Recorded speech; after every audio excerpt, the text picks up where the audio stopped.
Era o reinado deles aqui na terra. Gadara estava entregue a vício, a dominação dos demônios. Mas Jesus chega. Em Ezequiel 22, 26, a gente vai ver que chega um tempo que nem um sacerdote, aqueles que servem a Deus, sabem a diferença entre o que serve a Deus e o que não serve. Ezequiel 22, 26 nos diz o seguinte: os seus sacerdotes transgrediram a minha lei, profanaram as minhas coisas santas. Entre o santo e o profano não fazem diferença. O povo hoje parece que perdeu a noção. E esse tema santidade hoje é um tema retórico. Foi híbrido de falar em muitos púlpitos. Não tem mais espaço. Basta dizer, olha, vamos falar de santidade. E parece que alguns irmãos, parece que já liga aquela tela azul, já desliga. Não consegue mais acompanhar o assunto. Isso por quê? Porque santidade passou a ser um assunto proibido nas igrejas. Eu não estou falando das irmãs deixar de usar calça comprida e só usar saia, ou não cortar o cabelo, ou jogar sua TV fora. Não é nada disso. Santidade não tem nada a ver com isso. Cada um sabe como ser a Deus. A Bíblia diz ser simples como uma pomba, seja um discreto. Você se lembra no primeiro século, os reformadores deram tanta ênfase à fé, à justificação pela fé, como a santidade, como evidência da transformação. Ou seja, o indivíduo foi transformado pela fé, foi justificado pela fé. E qual é o final? A santidade. Ele mudou de vida, mudou o jeito de andar, mudou o jeito de vestir. Ele se parece com Jesus. Ele é santo. Pedro andou tanto com Jesus, seguia Jesus. Quando ele quis negar, ele não pôde ser escondido. Alguém disse: você se parece com ele. Diz em Coríntios 6: não pôs jugo desigual. O que é jugo desigual? Segundo a lei de Moisés, é aquela madeira que bota dois bois, né, na frente da carroça, e alguém botava dois bois. Tinha gente que queria botar um boi e um cavalo, dois animais diferentes. Isso é jugo desigual. Crente não tem negócio com ímpio. Crente não tem negócio nas coisas do mundo. Nós não andamos com esse espírito de gente que profana o nome de Cristo, que zomba de Cristo. Hoje está tudo misturado.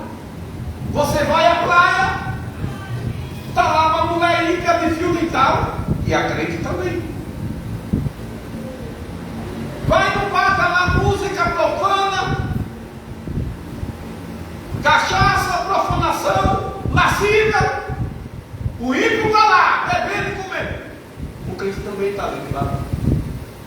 Você vai no cinema, um filme que desrespeita a Deus, desrespeita a família, cheio de magia, de coisas que não servem para a alma. O ímpio está lá comendo, e o crente também. Deus olha lá de cima. Deus, ele vê diferença, da separação. Lá em Malaquias diz: vereis a diferença do que serve a Deus e do que não serve, do que teme a Deus e aquele que não teme. Crente é separado, ele é santo com Deus. Nós não temos nada com o mundo, irmão. Glória a Jesus, glória a Deus, glória a Deus. Eu faço até uma brincadeira antigamente. Lógico que muitas coisas eram ridículas. Vamos falar de santidade, porque o pau só caía para o lado da mulher, né? Mas não pode usar unha pintada de base. Antigamente podia, né? Mas nós assim, com esse irmão, todas não, né? Uma vez que a unha das mãos parecia a unha de um vampiro. Eu digo: meu Deus, não vou ter nada a unha, não. Estou sentindo, Deus, tudo bem, irmão. Irmãos, não seja escrava da sociedade, da vaidade. Não seja escrava da sensualidade. Não seja escrava da lascívia. Você não se veste para provocar ninguém. Você se veste para glorificar o nome de Deus. Você está de mão dada com Jesus. É noiva de Cristo. Assim também os homens.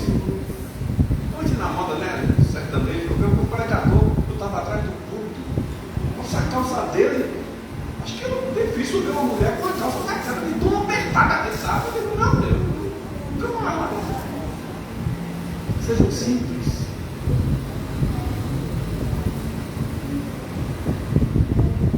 As pessoas mais distintas deste mundo, irmão, somos nós cristãos. Nós somos o sal da terra. Jesus diz: vocês são o sal da terra. Para que serve o sal? Para não apodrecer a carne. Se o sal perder a sua propriedade, se ele se tornar insípido, para nada mais serve, a não ser o quê? Seja lançado fora. Jerusalém não tem nada a ver com Roma. Nós somos separados. E os demônios sabiam disso. Que temos nós contigo? Vai falar de Jesus comigo, se ele quer te ouvir. Você entra na conversa dele. Hoje nós encontramos mais a igreja, mais o mundo influenciando a igreja do que a igreja influenciando o mundo. Estamos perdendo espaço. Estamos perdendo espaço.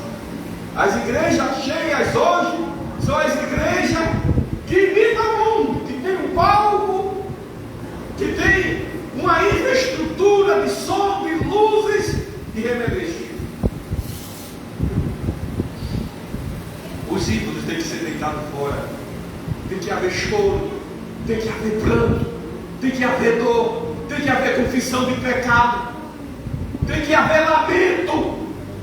Não sei vocês, se vocês já leram a Bíblia alguma vez e ficou triste. Eu já li. Sabe aquele sermão que eu preguei semana passada, a soberba? Quando eu li, alguns dias, mais meses que eu lia, e toda vez que eu meditava dele, eu ficava triste comigo. Aleluia. Sabe por quê, irmão? Porque a Bíblia não está aqui somente para me dar alegria, não. Pode vir para a igreja hoje só para sentir poder, para balançar, para pular, se emocionar. E não se incomoda com as coisas de Deus, não se importa, não pergunta o que é que Deus quer. Seja feita a tua vontade aqui na terra, como ela é feita no céu. Aleluia, Jesus. A primeira coisa que esse capeta aqui nos ensina, sem querer, né? Ele não queria que a gente aprendesse nada disso. Mas ele disse: quem tem isso? O que é que o diabo vai te dizer? O que o demoniado vai lhe dizer se aparecer na sua frente? Que tem eu contigo, crente? Ele pode ter um dos meus. É um dos meus. Crente cheio de poder estremece o inferno. Estremece. O Espírito Santo não será derramado na imundície. Os ídolos serão expulsos da igreja. Mas ainda, a segunda verdade que o demônio ensina aqui é a divindade de Cristo. Veja.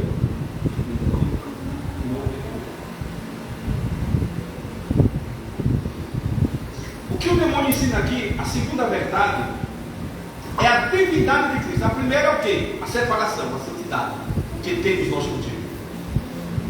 Glória a Deus. A segunda é uma cristologia. O que é cristologia? É a doutrina de Cristo.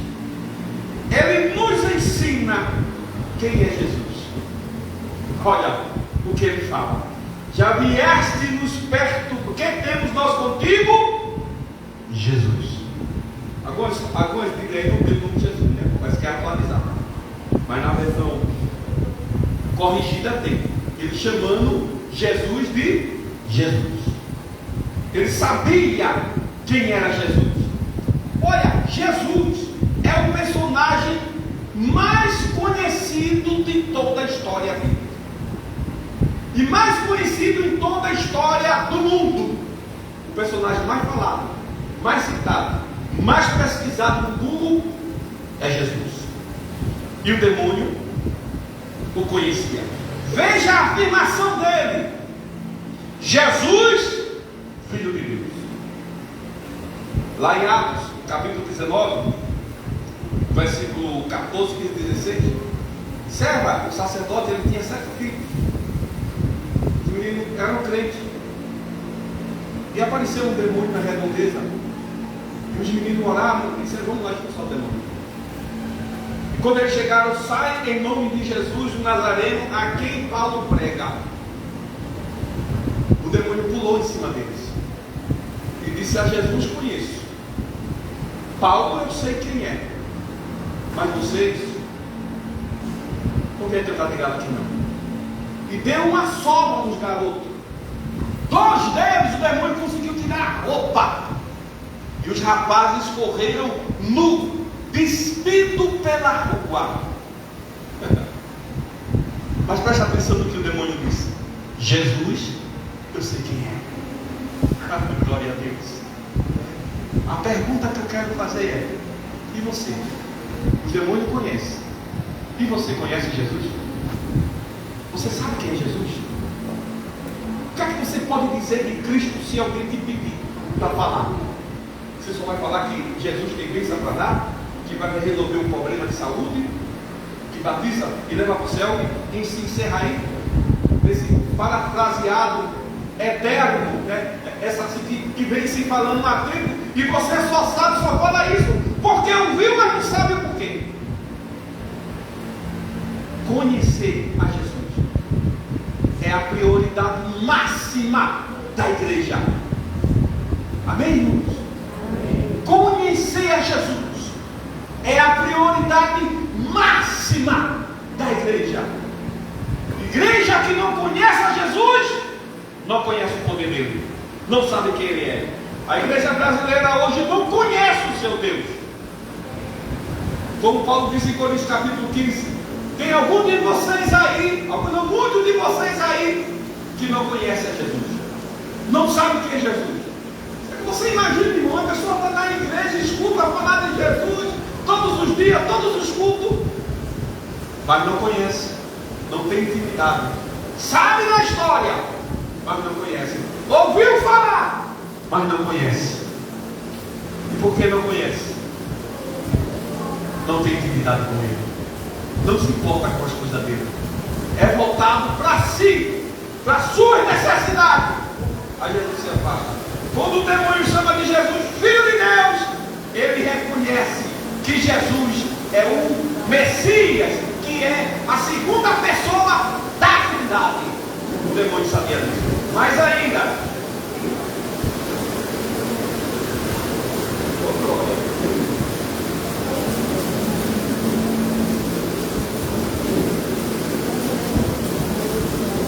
bendito seja Deus. Você sabe que Jesus, escuta bem aqui, para nos conhecer bem. Você sabe que Jesus tem as duas naturezas, a natureza divina e a natureza humana. Jesus, no entanto, ele é 100% Deus e 100% homem. O primeiro problema da igreja que nós tivemos, a crise doutrinária, foi exatamente esse embate, que Jesus tinha duas naturezas. Surgiu no primeiro século o gnosticismo, que dizia que Jesus não podia ter a natureza humana. Por quê? Porque a natureza humana é má, a natureza divina é boa, e Jesus, para ser Deus, não podia ter a natureza humana. Mas isso foi resolvido no concílio de Calcedônia, aonde foi levantada a tese de união hipostática. Eita, não tem que vamos aprender isso, né? União hipostática. O que quer dizer isso? É duas naturezas na mesma pessoa.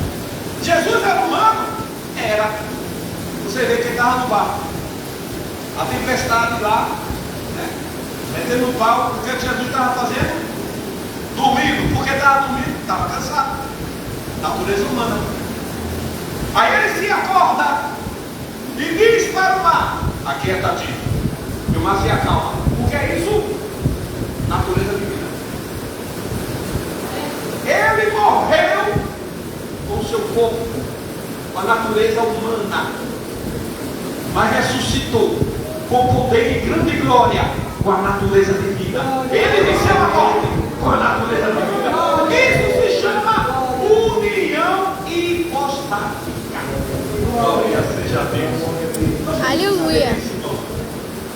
Quem é Jesus? Olha a aliança. Ele faz Gabriel, esse bloco é muito pequeno.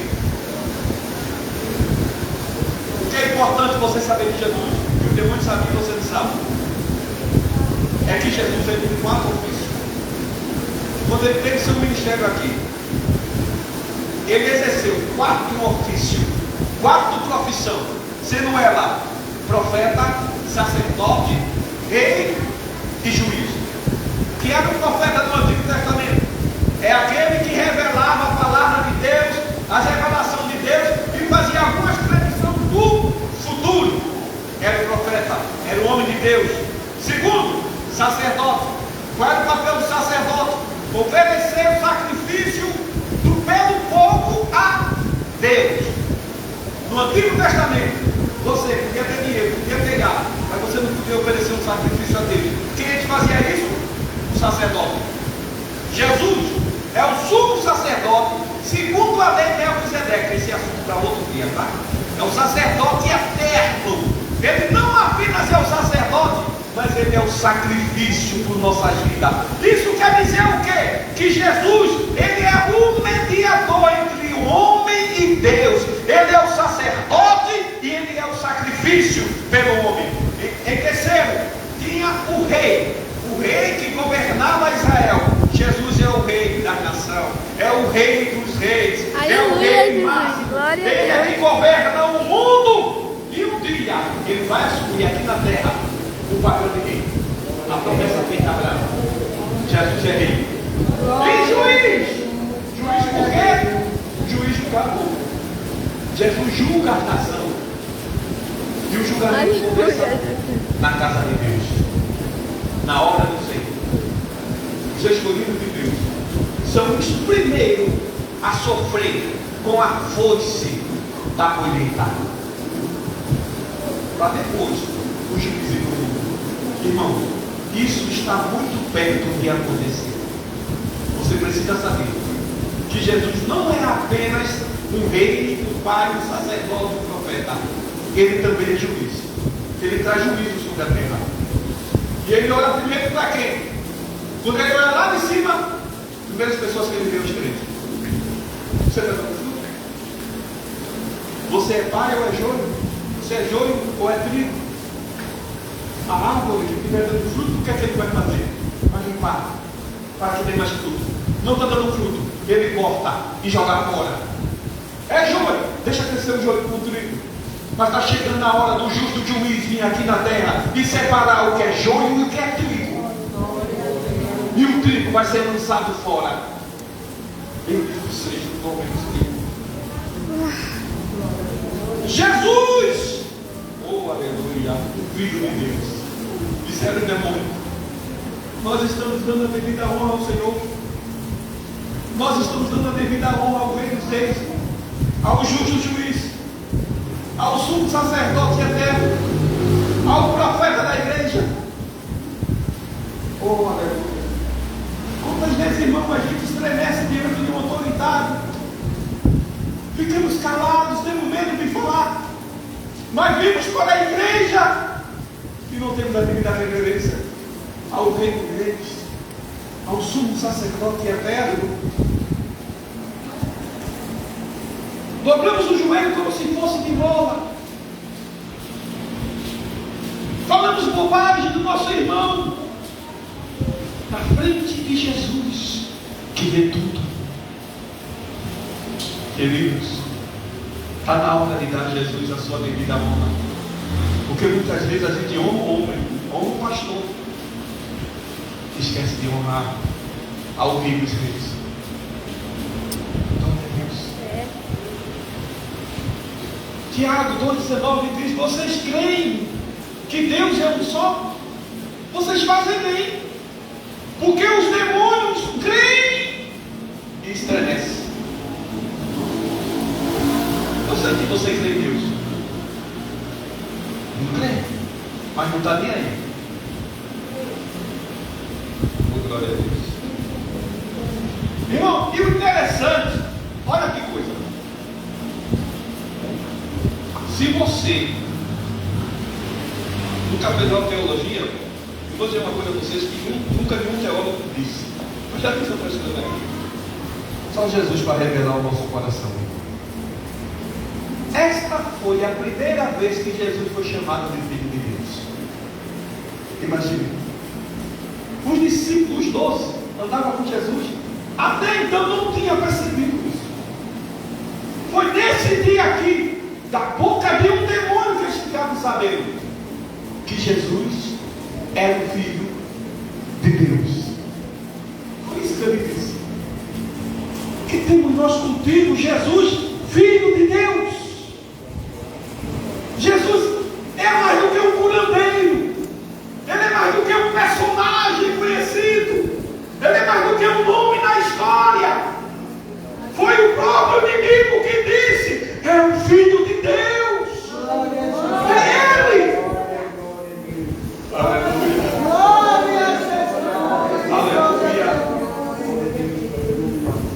Aleluia, glória a Deus. Glória a Deus. Jesus, Filho de Deus, coroado das nações, o Rei dos Reis, Senhor dos Senhores. O que é que Jesus é para você? Qual o nome com que você chama Jesus na oração? Meu amado, amado da minha alma, a palavra viva, Conselheiro, Deus forte, Pai da eternidade, Príncipe da paz. Ele é o começo, Ele é o fim, o Alfa e o Ômega, o Deus forte, o Verbo da vida, o Adão. Aleluia, glória a Deus.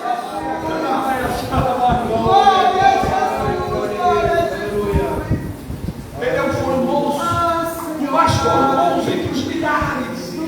É Jesus. Agora dá mais de 100 nomes a Ele.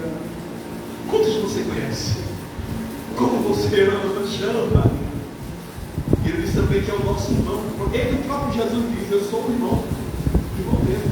Disse a Maria: vai, conta os meus irmãos. Oh, glória a Deus. Mas ainda, queridos, o demônio revela outra coisa aqui também para nós, sem querer, né? Na força do ódio, né? Como se diz, né? Quando eu digo com minhas filhas, quando eu vou fazer uma coisa que quer fazer, aí vai na força do ódio, né? Raiva. O que ele confessou aqui foi na força do medo. Essa verdade aqui que ele falou de medo. Aí ele revela uma outra coisa de Jesus. Ele revela o poder de Deus em Jesus. Aleluia. Isso porque, olha como ele diz: já vieste aqui fazer o quê? Nos atormentar. A insinuância é clara, lógica, e é simples. O poder de Deus aqui é implícito. Vieste nos atormentar. Quem tem poder para atormentar? Quem tem poder para tirar a paz do ser humano? Quem tem força para fazer o diabo estremecer? Jesus. A igreja esqueceu que Deus tem poder. Sabe por que esqueceu? Porque tornou-se imediatista. É resposta na hora. Não vai buscar o poder de Deus. Não medita. Está impressionada. Aí esqueceu que Deus tem poder. Tem gente que tem mais medo do diabo do que do próprio Deus. O que o diabo fez comigo?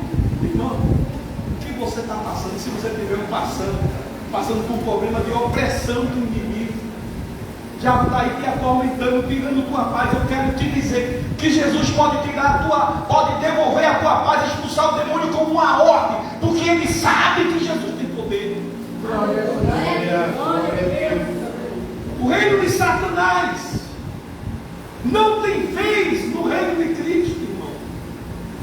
Tem igreja por aí que às vezes fala mais do poder de Satanás do que do poder de Deus.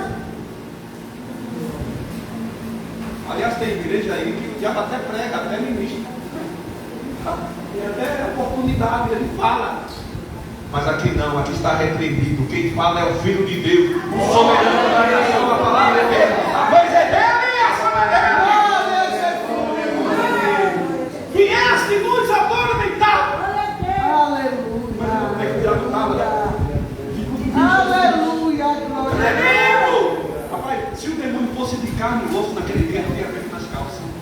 Ele tinha se borrado todo de medo, porque Jesus é poderoso. Olha, sabe uma passagem que eu acho muito interessante dessa Tessalonicenses, né? Que diz que o anticristo, com todo o poder que exerce, Tessalonicenses 4, parece, com todo o poder, está dominando aqui a terra, fazendo descer fogo do céu, com toda a marra, exército, bomba nucleares. Aí lá vem Jesus nas nuvens, com os santos e anjos, com trombeta, alarido, voz de arcanjo. Chegou Jesus! E lá vem o anticristo cheio de marra. Epa, quem manda aqui sou eu, Jesus! Sabe o que diz a Bíblia? Destrói o inimigo. Sabe por quê? Um sopro de sua boca, e o anticristo cai com todo o poder do inferno. Quem crê? Um sopro da boca. É como se a gente fosse ler uma coisa. Quem é tu, Satanás? Irmão, Satanás, deixa eu dizer uma coisa a você. O micróbio mais desprezível deste mundo, do universo, e Satanás, para Deus, está no mesmo patamar. Não tem diferença nenhuma. Deus destrói com um sopro e ele vai embora. Deus vai soprar na tua vida hoje toda a enfermidade, toda a coisa, Satanás colocou, todo mal entendido, vai ser disperso para longe, porque ele é que tem o poder. Glória a Deus. Glória a Deus. Tem uma teoria, esqueci qual foi, mas era chamada de manequismo, que vinha de Mateus, e ele ensinava que Jesus e o diabo tinham o mesmo poder, como se tivesse de uma queda de braço.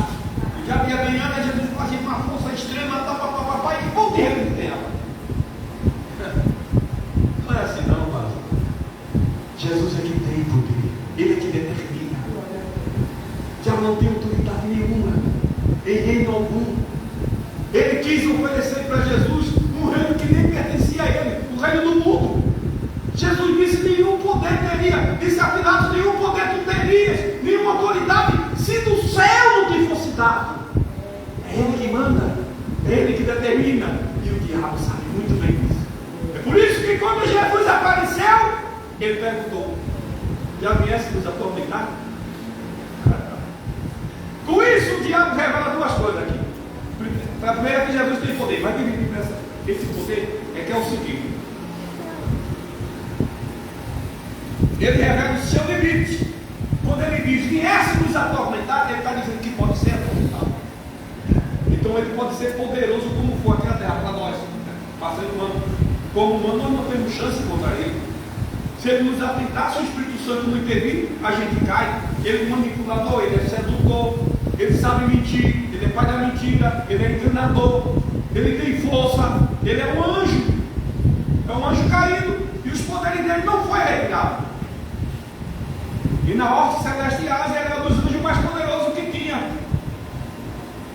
Mas quando o crente aceita Jesus, ele pode mexer em tudo, mas na igreja não. Jesus aqui é minha. As portas do inferno não prevalecerão contra ela. O seu limite, ele pode ser atormentado. Em seguida, ele expressa a autoridade de Jesus. Já viesse nos atormentar, está dizendo o quê? Que Jesus tem autoridade para atormentar ele. Glória a Deus. Você acredita no poder de Deus, meu irmão? O diabo acredita. Qual o poder de Deus? O que é que você conhece? O que é que você conhece do poder de Deus? Pense na coisa mais difícil que você já pediu a Deus e não conseguiu. Jesus pode fazer muito mais. O diabo sabe disso, você sabe? A gente tem que se apropriar, irmão, do poder de Deus, da autoridade que Deus deu a nós através de Cristo. Poder não é conversa não. Não é cura de caroço. Não é espalhafardalho de uma doença que ninguém nunca vê. É poder de Deus para curar de verdade, para que todos vejam e o nome dele seja glorificado. É o El Shaddai. Primeira vez que aparece na Bíblia esse nome foi quando Deus falou com Abraão: Abraão, eu sou o Deus Todo-Poderoso, El Shaddai. El Shaddai Todo-Poderoso é que pode fazer o que Ele quiser na hora que Ele quiser. Ele diz: eu sou o Deus Todo-Poderoso, anda na minha presença e seja perfeito. Eu sou o Deus Todo-Poderoso. Aleluia. A igreja foi comprada Glória a Jesus. para andar na presença desse Deus, ser guiado por Ele, receber o poder dEle, cantar o poder dEle, louvar o poder dEle. Eu sabia. E nós temos que começar a conhecer esse poder de Deus, que é mais do que palavra, é mais do que fundamento. Estamos terminando, graças a Deus. Mas ainda,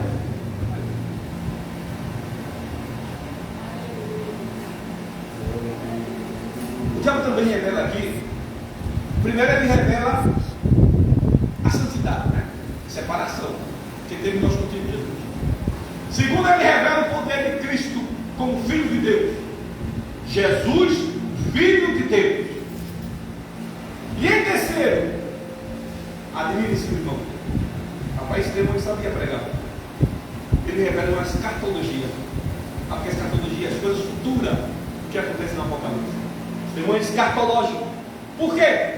Porque ele diz o seguinte: já viesse nos atormentar antes do tempo. É? Que tempo que eu estava falando? Lá em Apocalipse, no capítulo 20, versículo 10, vejam só. 20 e 10 de Apocalipse. Diz assim: o diabo que enganava foi lançado no lago do fogo de enxofre. Aonde está o falso profeta?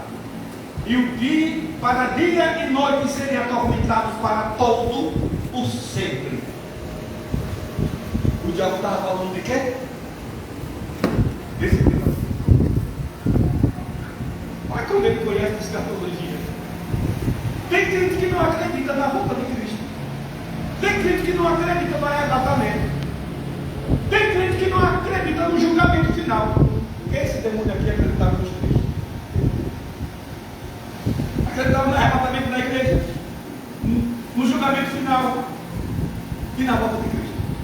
Quando ele diz: já viesse nos perturbados do tempo, ele está dizendo a Jesus: rapaz, tu não morreu ainda, tu não ressuscitou, tu ainda não foi para o céu, não vai buscar a tua igreja, tu ainda não vai para julgar o mundo. Ele estava se referindo aqui em Apocalipse, que nem disse, mas ele sabia que ia acontecer. Que no final ele vai ser julgado, amarrado e lançado no lago de fogo. Ele disse: ah, não é o tempo ainda não, Jesus. Não chegou a hora ainda não. O que é que tu vai fazer aqui? Jesus é dono do tempo, das horas. Chega na hora que quer. É por isso que eles pedem a Jesus para ir para os povos. Não nos lance no abismo. Não, medo dele? Na outra versão parece que é em Mateus que diz: não nos lance nos abismos. Eles pedem para ir para os povos. Porque eles serão lançados no abismo do lago do fogo aqui. Diz que ele viu Jesus e ficou procurando o trono branco. Diz aqui em Apocalipse, versículo 11: e vi um grande trono branco, e o que estava sentado sobre ele, cuja presença fugiu a terra e o céu não achou lugar para eles. E vi quem? Os mortos, grandes e pequenos, de carne até o último fascínio lá, aparece aqui. A terra dá os seus mortos, a morte dá os seus mortos, o inferno dá os seus mortos. E foram abertos, verso 12, mais adiante, abriram-se os livros. E depois o livro da vida. O livro da vida vocês bem conhecem. Esses livros são os livros das ações. Imagine, tudo que você faz estar registrado. Um crente, servo de Deus.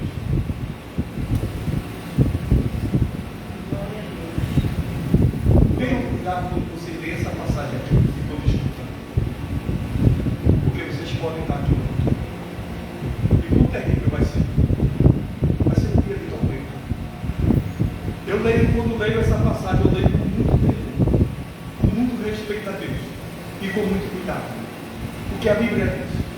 Quem estiver em pé, cuide para que não caia. Ok? O diabo falou isso há mais de 2000 anos atrás. Disse, ainda não é chegado o tempo. Não está no livro de Jesus. E ele tinha razão. Não tinha chegado o tempo. Mas cá estou eu. 2000 anos depois que ele falou isso. Eu estou pregando para vocês aqui o juízo de Deus, o julgamento de Deus. E com muita dor no coração. Porque eu sei que muitos crentes vai estar lá. Quando ressuscitarem os mortos. Para prestar conta do que fez. Irmãos, se isso não te causa temor, se isso não te causa temor a Deus, diante dessa escritura eu não sei mais o que pode causar. Se o diabo lê isso aqui estremece, quem sou eu para ficar indiferente a esta verdade, irmão? Eu não quero estar aqui embaixo para ser julgado junto com aqueles mortos. Eu quero estar nas nuvens ao lado de Jesus, ao lado de Cristo, para julgar a nação. Que ele dirão à direita: vinde a mim, bendito do meu Pai, possuir plenas aos israelitas aquilo que tem preparado para vocês desde a fundação do mundo. E dirão da esquerda: apartados de mim, maldito, para o poder velho. Eu não sei isso. Mas Senhor, nós pregamos. Senhor, Senhor, veja que eles têm eloquência, né? Fogo. Senhor, Senhor, tem respeito. Senhor, nós pregamos, expulsamos demônios, curamos. Eu não conheço vocês. Vai ser nesse dia a derrota de Satanás. O dia da vingança do nosso Deus está perto. Glória a Deus. Se o diabo, irmão, há 2000 anos atrás morria de medo disso, porque eu que estou mais perto não tenho que vigiar mais, não tenho que lutar para ficar em pé, buscar Jesus, conhecer a Jesus. Se você não conhece a Cristo, irmão, você está errado. A Bíblia diz: reis, não conhecem as Escrituras nem o poder de Deus. Às vezes a gente conhece a Escritura e não conhece o poder de Deus. Porque vocês são tão tímidos. Onde está o poder de Deus? Cadê a autoridade que Jesus deu à sua igreja? Cadê os dons que Jesus lutou, que o Espírito Santo trouxe? Aonde estão?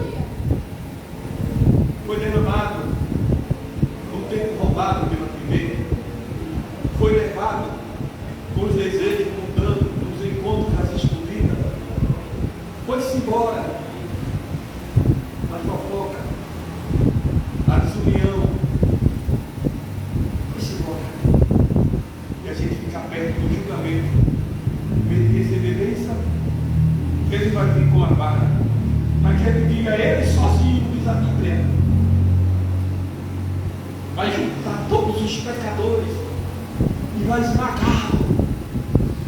Dizendo só, dizendo esmagar, vai esmagar os pecadores debaixo da ira de Deus. Sabe por que a igreja hoje ela é a igreja sem temor a Deus? Porque a pregação do julgamento foi tirada dos públicos. As pregações hoje são triunfalistas. De nada vai de mal me acontecer, que eu vou conseguir. Cuidado com isso. Jesus está voltando às nuvens do céu para buscar a sua igreja. Você não é um qualquer. Você não tem parte com o diabo. Você não tem parte com o demônio.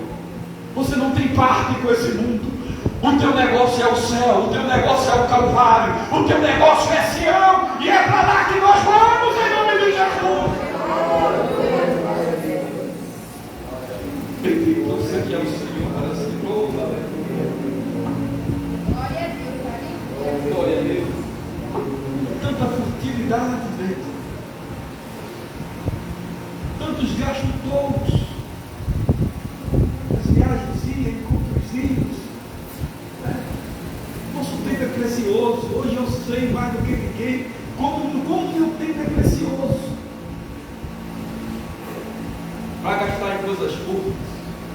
para perder tempo fazendo discussão, para saber quem é o melhor. O pregador, quando sobe no púlpito, ele não tem que se preocupar se ele vai se sair bem na pregação. Ele tem que se preocupar com os negócios de Deus. Se Deus vai alcançar o seu objetivo, a obra é dele. Bendito seja o nome do Senhor por você aqui. Vamos ficar de pé, irmãos. Eu quero orar.